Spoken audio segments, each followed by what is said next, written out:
मुकद्दस कलाम में से आज का पैगाम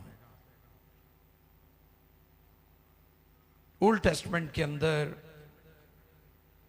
हबक्कूक नबी की मार्फत मुकद्दस कलाम है।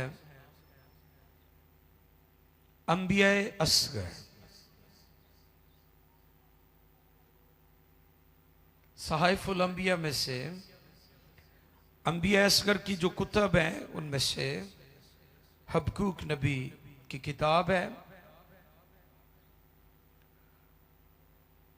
और उसका 3रा बाब है और उसकी 17 आयत है। 17 आयत से लेकर 19वीं आयत तक हम पढ़ेंगे। हबक्कूक नबी का सहीफा अंबिया असगर की किताबों में से उसका 3रा बाब है और उसकी 17 आयत से लेकर 19वीं आयत तक हम मुकद्दस कलाम में से तलावत करेंगे। आपके पास अगर बाइबल है ज़रूर खोलें, और अगर नहीं तो मोबाइल के अंदर भी डिजिटल बाइबल आपको मिल सकती है। जो एप्लीकेशन है उसको आप अपने मोबाइल में डाउनलोड करें कि अगर आपके पास बाइबल ना हो तो आप वहाँ से भी हवाला जात देख सकते हैं और उनको नोट कर सकते हैं। और मुकद्दस कलाम में से हबक्कूक 3रा बाब 17 से 19वीं आयत मुकद्दस तक। खुदावन के कलाम मुकद्दस में यो रकम है, अगरचे अंजीर का दरख्त ना फूले और ताक में फल ना लगे और जैतून का हासिल ज़ाया हो जाए और खेतों में कुछ पैदावार ना हो और भेड़ खाना से भेड़ें जाती रहें और तवेलों में मवेशी ना हो, तो भी मैं खुदावन से खुश रहूँगा और अपने निजात बख्श खुदा से खुशवक़्त हूँगा। खुदावंद खुदा मेरी तवानाई है, वो मेरे पाँव हरनी से बना देता है और मुझे मेरी ऊंची जगहों में चलाता है, मीर मुगन्नी के लिए मेरे तारदार साजों के साथ। बहुत शुक्रिया। मुकद्दस कलाम के पढ़े, सुने, समझे और कबूल किए जाने पर खुदावंद की इलाही बरकत सब कहें आमीन। आज का मजमून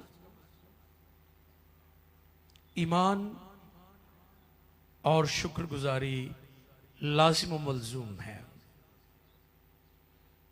ईमान, फेथ, शुक्रगुजारी, थैंक्सगिविंग, ये लाजिम व मलजूम है। अगर ईमान है तो फिर शुक्रगुजारी भी होगी। If you have faith then you have thanksgiving. अगर आपकी जिंदगी में फेथ नहीं है, ईमान नहीं है, तो फिर आपकी जिंदगी में शुक्रगुजारी भी कभी। ये जो बुड़बुड़ाने वाला रवैया है, ये जो रोने और धोने वाला मिजाज है आपका, इट शोज, ये इस बात की अलामत है कि आपके अंदर ईमान नहीं है। रूहानी दुनिया में, स्पिरिचुअल रैलम के अंदर जो चीज नजर आती है वो ईमान है, faith.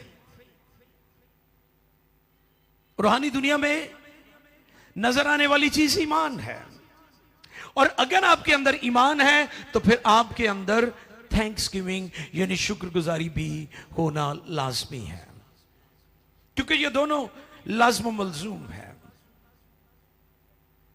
Faith and Thanksgiving work together, faith and Thanksgiving go together, ये अलग-अलग नहीं हो सकते। अगर ये आप दावा करें कि मेरे अंदर ईमान है, मैं मसीही हूं, मैं ईमानदार हूं, मेरे पास ईमान की दौलत है, तो फिर आपके पास शुक्रगुजारी की दौलत भी होना जरूरी है।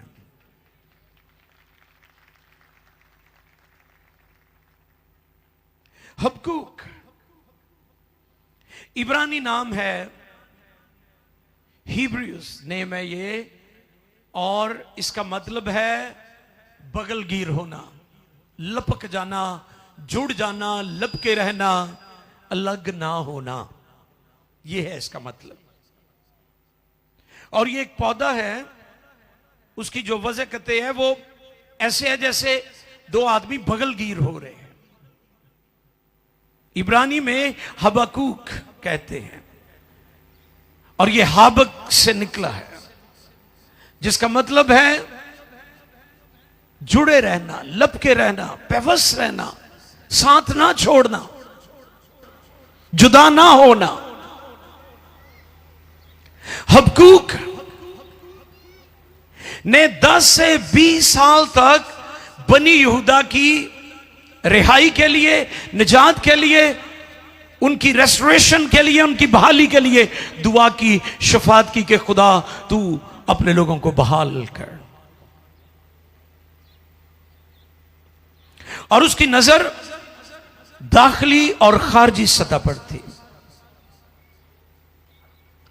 दाखिली सतह पर क्या था? उसकी कौम बुरे तरीके से गुनाह में, बुत परस्ती में और हर तरह की नापाकी और नाराजगी में, गुनाहों में डूबी हुई थी, दिवालिया हो चुकी थी। और खारजी सतह पर बाबल पूरी दुनिया पर अपनी हुक्मरानी कर रहा था, यानी उस वक्त की सुपर पावर थी।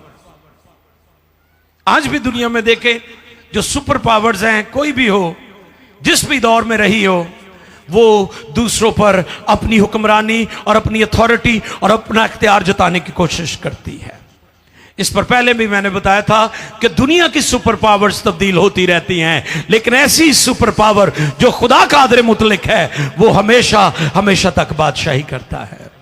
दुनिया की सुपर पावर्स तब्दील हो सकती हैं, लेकिन खुदा कादिर मुतलक जो है वो सदा हुक्मरानी करता है।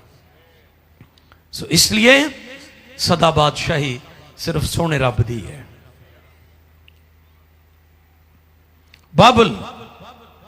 बाबली और चैप्टर पहले बाब में उन्हें कसदी भी कहा गया है। और जब आप पहले बाब की पहली आयत से पढ़े तो वहां पर लिखा हबकूक नबी की रोया का बारे नबूवत।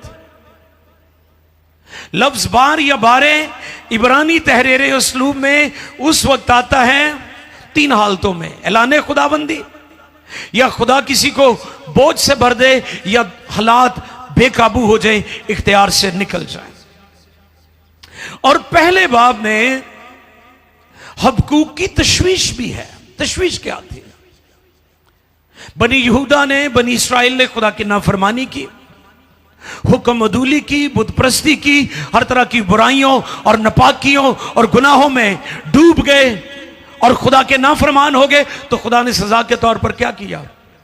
खुदा ने गैर कौम को अलाउ किया, बाबलियों को अलाउ किया, बेदीन कौम को अलाउ किया कि वो बनी इस्राइल को सजा दे।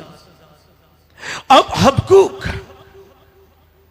इस बात के लिए बहुत ज्यादा तशवीश में है कि खुदा कौम तेरी ने गुनाह किया ते उन्होंने सजा वास्ते तू गैर कौम ते बुत परस्ते उन्होंने दुश्मनों को अलाउ कर रहे हैं कि वो बनी यहूदा नू असीर कर लैन, उन्होंने जुल्म करन, उन्होंने मारन।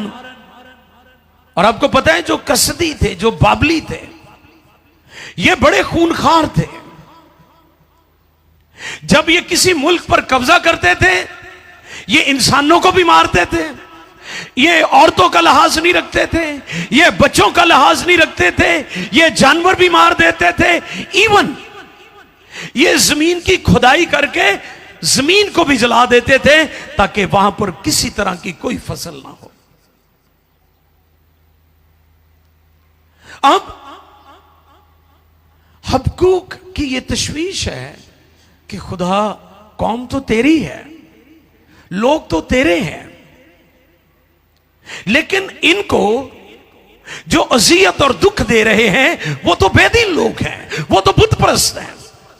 और इसलिए वो पहले बाब में अपनी हैरानी का भी तज़किरा करता है और वो अपने आहो नाला का भी जिक्र करता है। जब आप इस पूरे चैप्टर को पढ़ें तो वहां पर वो बड़ी हैरानी के साथ कहता है दूसरी आयत में, ऐ खुदावंद मैं कब तक नाला करूंगा और तू ना सुनेगा, मैं तेरे हुजूर कब तक चिल्लाऊंगा, जुल्म जुल्म और तू ना बचाएगा, तू क्यों मुझे बद किरदारी और काजरफ्तारी दिखाता है, क्योंकि जुल्म और सितम मेरे सामने है, फितना और फसाद बर्पा होते रहते हैं, इसलिए शरीयत कमजोर हो गई और इंसाफ मुतलक जारी नहीं होता, क्योंकि शरीर साधकों को घेर लेते हैं, बस इंसाफ का खून हो रहा है।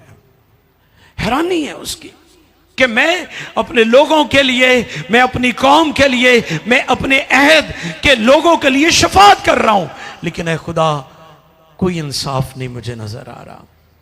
लोग ठीक होने के लिए तैयार नहीं है, वो हैरान है इस जगह पर। लेकिन इसका हरगिज मतलब नहीं कि वो नाउमीद है। हम हैरान हो सकते हैं, नाउमीद नहीं होना चाहिए। हालेलुया। हम हैरान हो सकते हैं, हम तशवीश में जा सकते हैं, लेकिन हम नाउमीद नहीं होते, क्योंकि हमारी जिंदा उम्मीद खुदा कादर मुतलक है।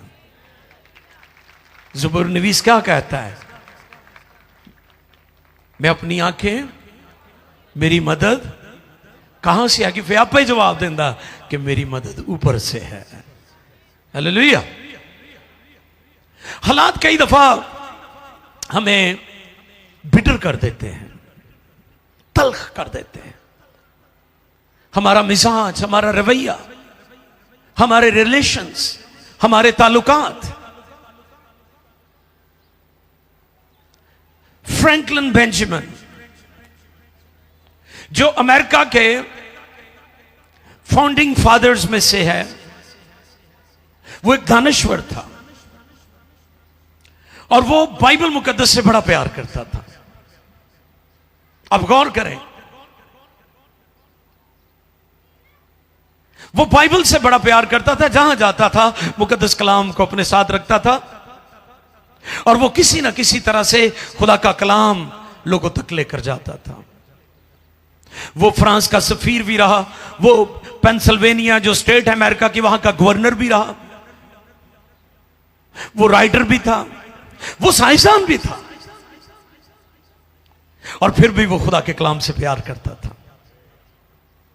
और उसका अक्सर टकराव जो एथियस्ट होते थे, जो मुल्हिद होते थे, जो खुदा के वजूद को नहीं मानते थे, उनके साथ उसका अक्सर टकराव रहता था और वो उसका मजाक उड़ाते थे कि ये कानूनदान भी है, ये फिलोसफर भी है, ये साइंसदान भी है, ये पॉलिटिशियन भी है। लेकिन हैरानी की बात है कि ये कहानियों पर मबनी किताब हर वक्त उठाए फिरता है। वो एक दफा एक ग्रुप से मुलाकात करता है और वहां पर वो कहता है, आज मैं तुम्हारे लिए एक नज़म पढ़ना चाहता हूं। वो कहते हैं जरूर पढ़ें। और नज़म पढ़ने के बाद, आपको पता उसने कौन सी नज़म पढ़ी थी? हबक्कूक का यही हिस्सा जो आज हमने तिलावत किया, फ्रैंकलिन बेंजामिन। और जब उसने ये नज़म पढ़ी जहां पर लिखा था, अगरचे अंजीर का दरख्त ना फूले और ताक में फल और जैतून का हासिल जाया हो जाए और खेतों में कुछ पैदावार ना हो, और खेतों में कुछ पैदावार ना हो जी, और भेड़खाना से भेड़े जाती रहे और तवेलों में मवेशी ना हो, तो भी मैं खुदावन से खुश रहूंगा और अपने निजात बख्श खुदा से कुछ वक्त हूंगा। खुदावंद खुदा मेरी तवानाई है, वो मेरे पांव हिरनी से बना देता है और मुझे मेरी ऊंची जगहों में चलाता है। बहुत शुक्रिया। उन्होंने कहा हमें ये नज़म चाहिए, तो फिर उन्हें सादा जा जवाब देता, ये नज़म बाइबल च लिखी हुई है। हालेलुया। बाइबल ले लो, पढ़िया करो, तो ये नज़म जे तुहानू अच्छी लगती है। तो बहुत सारे लोगों की जिंदगी उस वक्त तब्दील भी हो गई। हबक्कूक के अंदर ईमान था। इसका वो तस्करा दूसरे बाब की 4 आयत में करता है। देख मुतकब्बर आदमी का देख दिल मुतकब्बिर आदमी का दिल रास्त नहीं रास है, नहीं है, लेकिन सादिक अपने ईमान से जिंदा रहेगा। जिंदा रहेगा। हालेलुया। हालेलुया। तेरी शरीयत अगर मेरे दिल में ना होती तो मैं अपनी मुसीबत में हलाक हो जाता। दुनिया के गम, दुनिया की मुसीबतें, दुनिया के दुख, लाइफ के चैलेंज लोगों की जान ले रहे हैं, लेकिन फक्त वही लोग जिनके दिलों में खुदा का कलाम है वो जिंदा है और वो हालात का मुकाबला करते हैं। इसलिए आज का टॉपिक क्या है? ईमान और शुक्रगुजारी साथ साथ है। अगर आपकी जिंदगी में ईमान है तो फिर आपकी जिंदगी में शुक्रगुजारी भी होनी चाहिए। एक तरफ कसदी है, एक तरफ बाबली है जो अपने दुश्मन को मारते हैं, जो उनके जानवरों को मार देते हैं, जो उनकी औरतों और बच्चों पर जुल्म करते हैं, उनके खेतों को जला देते हैं, उनकी जमीनों को जला देते हैं ताकि वहां पैदावार ना हो। दूसरी तरफ हबक्कूक का ईमान है कि खुदावंद अगर कसदी जानवरों को मार देंगे, फसलों को जला देंगे, लोगों को मार देंगे, मेरा खुदा चीजों को फिर से बहाल कर देगा। हालेलुया। और इसलिए जब हम दुआ रोजे में ठहरे इस साल के लिए, खुदा ने कलाम किया कि ये साल बहाली और खुशहाली का साल है। आमीन। खुदा चीजों को बहाल करेगा, दुश्मन तहतेक करेगा, दुश्मन लोग आपको नीचा दिखाने की कोशिश करेंगे, लेकिन जिंदा खुदा, यहोवा खुदा, कादर मुतलक खुदा आपको फिर से बहाल करेगा, क्योंकि ये साल बहाली का साल है। हबक्कूक क्या कहते हैं? अगरचे अंजीर का दरख्त ना फूले और ताक में फल ना लगे और जैतून का हासिल जाया हो जाए और खेतों में कुछ पैदावार ना हो और बेड़खाना से बेड़े जाती रहे और तवीलों में मवेशी ना हो, तो भी मैं खुदावंद से खुश रहूंगा। हालेलुया। ये है मसीही जो कभी मायूस नहीं होते, वो कभी दुनिया और लोगों को इल्जाम नहीं देते और ना वो खुदा को इल्जाम देते हैं। आपको पता है अक्सर लोग अपने हालात का रोना रोते और इल्जाम भी खुदा को देते, और मैं अक्सर ये बात कहता हूं कि हम मांगते इंसानों से हैं और शिकवे खुदा से करते हैं। अगर हम खुदा से मांगे तो फिर खुदा कसरत के साथ देता है, अबंडेंस, बहुतात के साथ देता है। शुक्रगुजारी होनी चाहिए आपकी जिंदगी में। होप, उम्मीद, लिविंग होप, जिंदा उम्मीद होनी चाहिए आपके पास, क्योंकि आपके पास ईमान है। और अगर ईमान है तो फिर शुक्रगुजारी भी बहुत जरूरी है। अय्यूब भी इसी तरह का ईमान रखता है और इसी तरह का होप है। अय्यूब 19वां बाब है, 25वीं आयत से 27वीं आयत मुकद्दसा तक हम पढ़ेंगे। और देखें अय्यूब नबी की मार्फत मुकद्दस कलाम में से 19वां बाब निकालिएगा। अय्यूब 19वां बाब 25वीं आयत। लेकिन मैं जानता हूं कि मेरा मखलसी देने वाला जिंदा है और आखिरकार वो जमीन पर खड़ा होगा और अपनी खाल के इस तरह बर्बाद हो जाने के बाद भी मैं अपने इस जिस्म में से, वाह, ये है होप उसका, मैं अपने इस जिस्म में से खुदा को देखूंगा जिसे मैं खुद देखूंगा और मेरी ही आंखें देखेंगी ना के बेगाना की। मेरे गुर्दे मेरे अंदर फना हो गए। अगर तुम कहो, बहुत शुक्रिया। अब मुझे बताएं, जिदे ऑर्गन ही ना रहन, गुर्दे भी फेल, जिगर भी फेल, दिल भी फेल हो गया है, लेकिन ओदे अंदर ईमान सी, और ये ईमान उसे क्या सिखाता है कि मैं अपने इस जिस्म में अपने खुदा को देखूंगा। ये नहीं कि हुण बैड ते लेट गया है तो मैं हुण बचना ही नहींगा। लोकां नूं ते एवें बुखार चढ़ जाए तो अम्मा कहेगी मेरियां धीआं नूं बुला लो, मैं हुण नहीं बचना। तो नूं भी अगे कहेगी आहो अम्मा बाबा जी काम खराब है अम्मा दा, मैं कहीं इधर आ जावां मैं अपनी भैणां नाल। इन्हें नहीं बचना। भी तुहानूं किवें पता इन्हें नहीं बचना? ये होप है उसका, क्योंकि उसके अंदर ईमान है, और जिसके अंदर ईमान होता है उसके अंदर शुक्रगुजारी भी होती है। और अगर आप कहते हैं कि मैं ईमानदार हूं तो फिर आपकी शुक्रगुजारी किधर है? आप हर वक्त बुड़बुड़ाते रहते हैं, आप हर वक्त हालात का रोना रोते रहते हैं। ये इसलिए है क्योंकि आप ईमान से खाली हैं। उसने इकरार किया कि मुतकब्बिर आदमी का दिल रास नहीं है, तकब्बुर करने वाला। मैंने अपने लास्ट फ्राइडे का जो दुआ रोजा था उसमें इस बात को शेयर किया था कि दुआ हलीम शख्स करता है, तकब्बुर से भरा हुआ शख्स दुआ, क्योंकि तकब्बुर करने वाला शख्स यह कहता है मुझे खुदा की जरूरत नहीं है। दुआ करने वाले लोग, इबादत करने वाले लोग, शुक्रगुजारी करने वाले लोग फिरोतन होते हैं, हलीम होते हैं, हम्बल होते हैं, वो मीक होते हैं। और मैं अक्सर ये बात कहता हूं, हम मीक हैं, वीक नहीं है। हाँ जी, कई मीक भी ने ते वीक भी बड़ी जान गए। आप मीक हैं, हलीम हैं, कमजोर नहीं है, क्योंकि हमारा जोर खुदा कादर मुतलिक है। यीशु तू मेरा जोर बन जा। तो जब वो आपका जोर है तो आप मीक हो सकते हैं, वीक नहीं हो सकते। अय्यूब का ये होप है, ईमान है। ईमान और शुक्रगुजारी साथ साथ चलते हैं। मेडिकल के मुताबिक इंसान एक दिन में 23,000 मर्तबा सांस लेता है।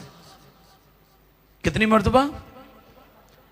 हमारी एक अजीजा है, उन्हें ऑक्सीजन का प्रॉब्लम है। पिछले दिनों उनसे मेरी बात हो रही थी तो वो कह रहे थे मेरे मुंह से चला भी नहीं जा रहा, ऑक्सीजन की कमी है, बिजली नहीं आती, जो मशीन रखी है वो भी काम नहीं कर रही, इसलिए हमें एक्स्ट्रा सिलेंडर लेना पड़ा है ऑक्सीजन का।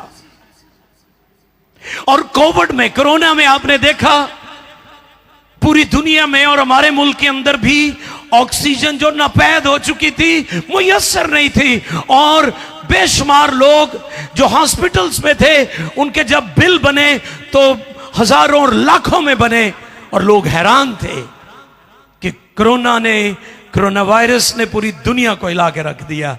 तो आज मेरा आपसे यह सवाल है कि आप एक दिन में 23,000 मर्तबा सांस लेते हैं, वो कादर मुतले खुदा जो आपको जिंदगी देता है, उसकी शुक्रगुजारी करना आप पर वाजिब है या नहीं? यह कितना जरूरी है? आप ये कहते हैं कि जी मैं ईमानदार हूं, तो फिर बुड़बुड़ाते क्यों हैं? हालात का रोना क्यों रोते हैं? शुक्रगुजारी होनी चाहिए आपकी जिंदगी में, क्योंकि जिसके पास ईमान है उसके पास शुक्रगुजारी भी है। और अगर शुक्रगुजारी नहीं तो फिर आप अपने आप को धोखा दे रहे हैं, फिर आप किसी को नहीं, खुदा को नहीं, अपने आप को चीट कर रहे हैं कि जी हम ईमानदार हैं, हम मसीही हैं, हम क्रिश्चियंस हैं। क्योंकि जो मसीही है उसमें से मसीह की खुशबू आती है। शुक्रगुजारी और ईमान साथ साथ चलते हैं।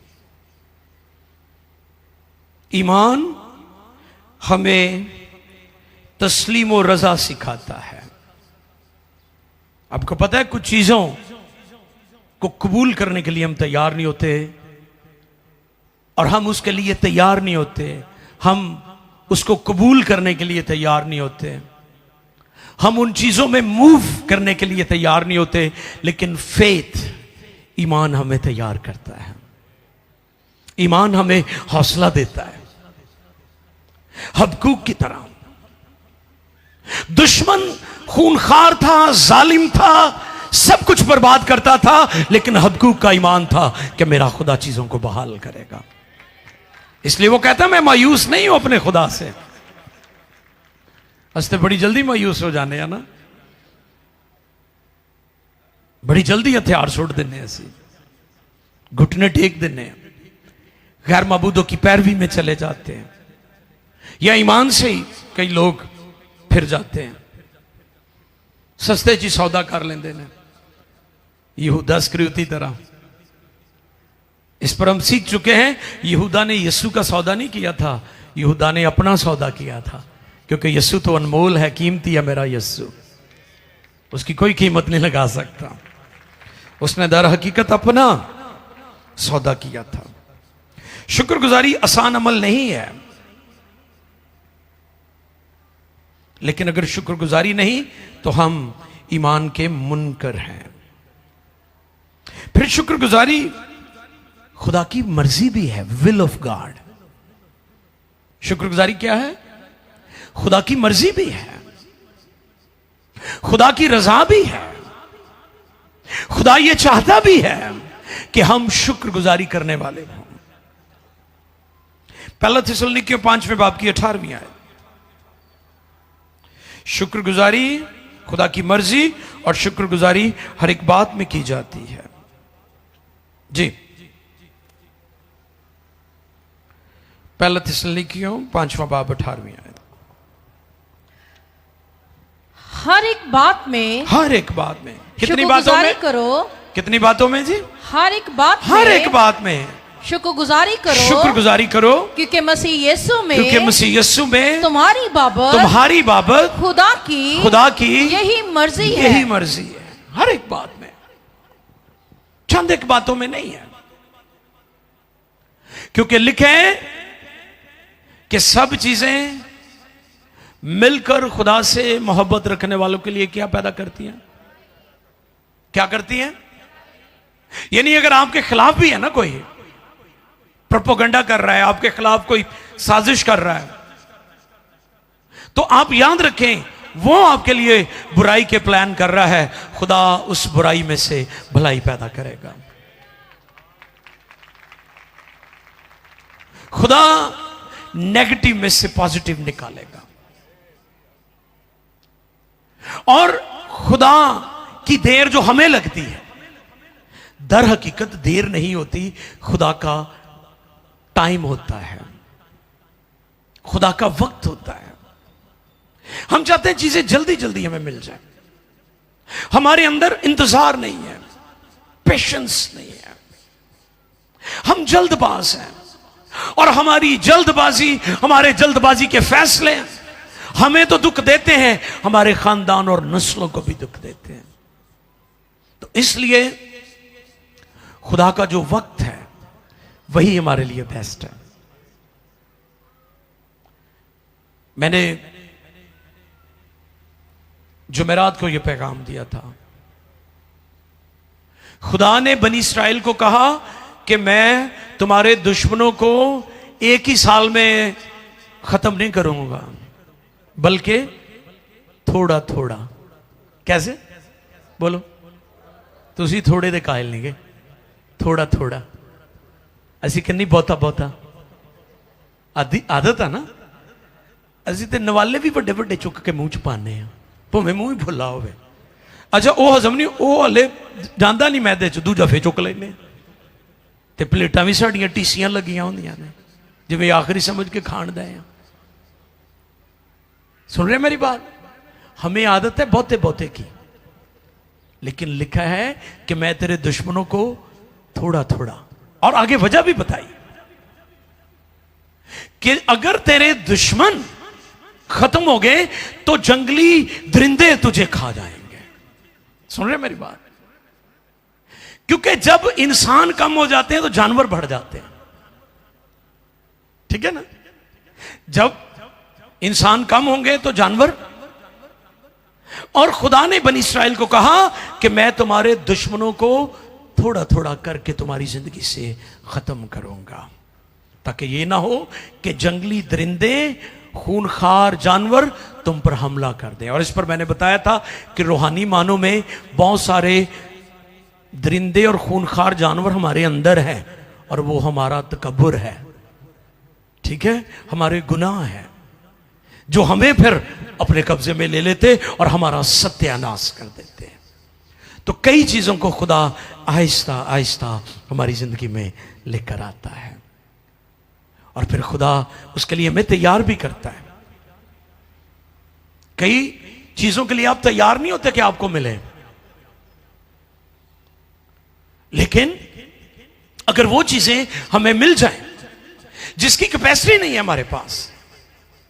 आपको पता है जितने लोगों को वक्त से पहले चीजें मिली हैं उन्होंने अपना भी बेड़ा गर्क होया, उन्होंने लोगों का भी किया है, लेकिन जिनको खुदा के वक्त पर चीजें मिली हैं वो हमेशा कायम रहे हैं, उनकी बरकतें कायम रही हैं। उन्होंने ये नहीं कि किसी खान साहब तरह लाख का प्राइज बांध निकलिया तो 50,000 के करेले ले ले, 50,000 का गोश्त ले लिया, क्योंकि वो रोज का हिसाब से कि करेले तो गोश्त ही खाना है। तो ये वो काम होता है फिर जिन्होंने बेटैमे मिल जाते हैं। हम गुजरी कल एक जगह पर थे तो मैं बता रहा था कि 40 का अदद आजमाइश का अदद है। बनी इस्राइल का 40 दिनों का सफर कितने सालों में तब्दील हो गया? मूसा कितने दिन पहाड़ पर रहे शरीयत लेने के लिए? यीशु मसीह ने कितने दिनों का रोजा रखा? 40 रात दिन का एक रोजा रखा। 38 वर्ष का बीमार हौस बैते हसदा पर बैठा हुआ है।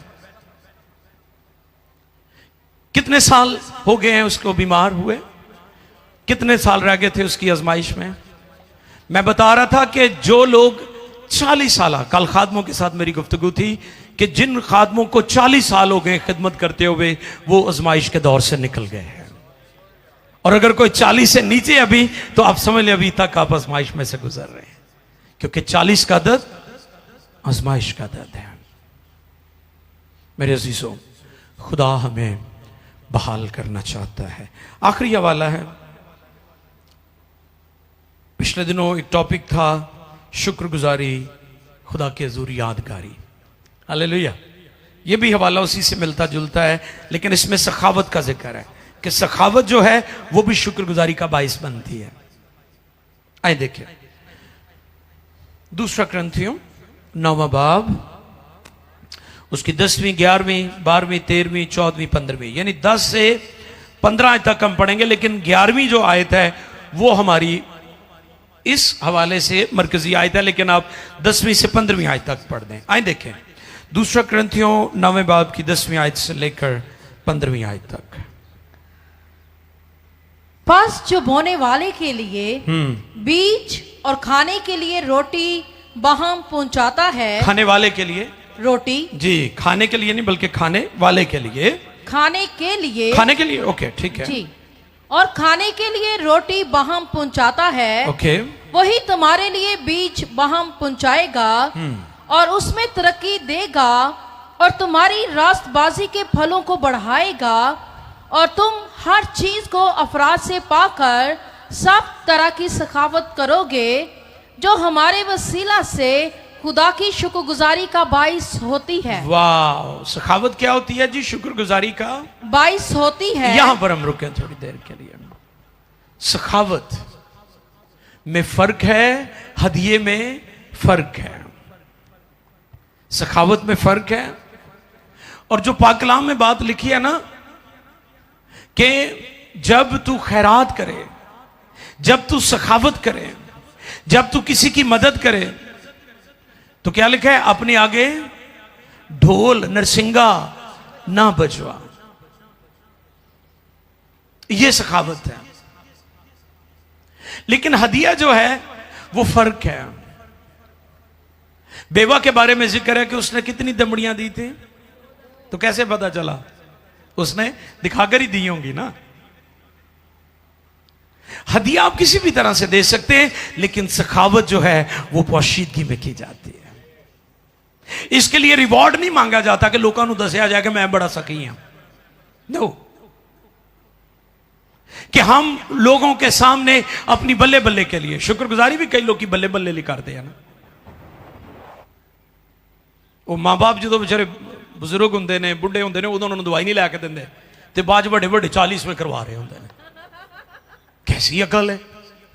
वो जो जिंदा होंगे उन्होंने रोटी नहीं लभती, तो जो मर जाते तो उन्होंने रोटी दुनिया को खवाई जाती। कहां पर लोग खड़े हैं। अफसोस हले भी नहीं लोग ये चो निकलन दे। आज भी रोशनी का दौर है, इल्म का दौर है, हले भी लोग लगे हुए हैं। यह तीजा है, पंजवा है, सतवां है, यह 40वां है। मसीही ईमान में इसकी कोई गुंजाइश नहीं है। दूसरे अकायद कर रहे हैं, उनका अपना फेथ है, लेकिन मसीही ईमान के अंदर हमें इस चीज को अंडरस्टैंड करने की जरूरत है। मैंने पिछले दिनों पैगाम दिया था, कोशिश किया करें फौतगी वाले घर से खाना ना खाया करें। उन्होंने तुहानू दावत नहीं बुलाया होया, ते ना ही उन्होंने जो दूरों किते जाओ तो निंदिया भी ना करो, ये ने मुंडे तगड़े सी, इन्होंने की कीता है। मेरी अम्मा फौत होए सानू बथेरे मशवरा देन, वो मैं क्या असीं देगा पकाने रहने हैं इत्थे, देगा पकाना मसला नहीं गा, हमारा ईमान हमें इजाजत देता है इस बात की। तो खुदा का शुक्र है जो लोग इस बात को फॉलो कर रहे हैं। सखावत जो है, आपकी जनरॉसिटी जो है, वो शुक्रगुजारी का बाइस भी बनती है। हालेलुया। तो ये कितना बड़ा एजाज है कि अगर आप सखावत कर रहे हैं, आपकी मदद से, आपके रुपए पैसे से, आपके दिए हुए वसाइल से एक शख्स खुदा की शुक्रगुजारी कर रहा है, यह आपके लिए बहुत बड़ा एजाज है। तो इसलिए हमेशा सखावत करते रहे जिन लोगों को खुदा ने तौफीक दी है। अगर आप सखावत करने की पोजीशन में हैं तो फिर आपने सखावत करते रहना है, क्योंकि सखावत शुक्रगुजारी का बाइस होती है। जब लोगों को खुराक मिलती है वो खुदा का भी शुक्र करते हैं, और जिस शख्स के वसीला से आई है उससे भी दुआ देते हैं। तो इसलिए 11वीं आयत में यह खास बात है, लेकिन मैं चाहूंगा 15वीं आयत तक आप पढ़ दीजिएगा,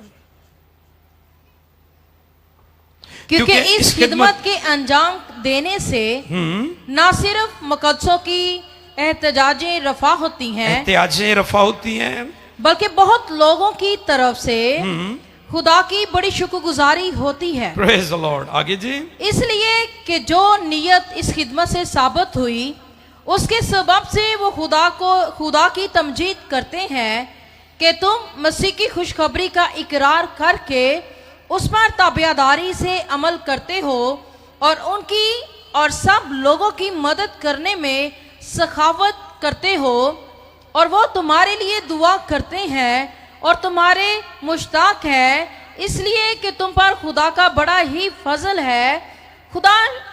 शुक्र खुदा का उसकी उस बख्शिश पर जो बयान से बाहर है। हालेलुया। सखावत शुक्रगुजारी का बाइस बनती है। आमीन।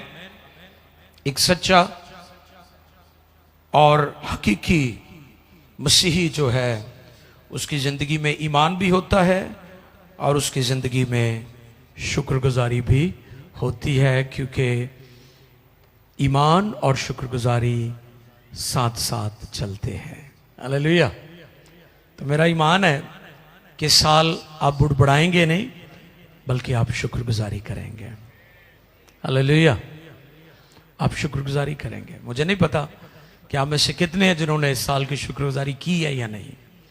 हमें शख्सी तौर पर भी, हमें ख़ानदानी तौर पर भी, और हमें कलीसियाई तौर पर, और हमें इज्तिमाई तौर पर, कौमी सतह पर भी शुक्रगुजारी करते रहना चाहिए। आए अपनी आंखें बंद करें और गौर करें कि अगर हम ईमानदार हैं तो फिर हम शुक्रगुजार भी हैं। अगर हमारे अंदर ईमान है तो हमारे अंदर शुक्रगुजारी भी होनी चाहिए। तो आओ, वो लोग जिन्होंने अभी तक इस साल के लिए खुदा का शुक्र नहीं किया, तो मैं आज आपको यह पैगाम देता हूं, खुदा की शुक्रगुजारी करना शुरू करें।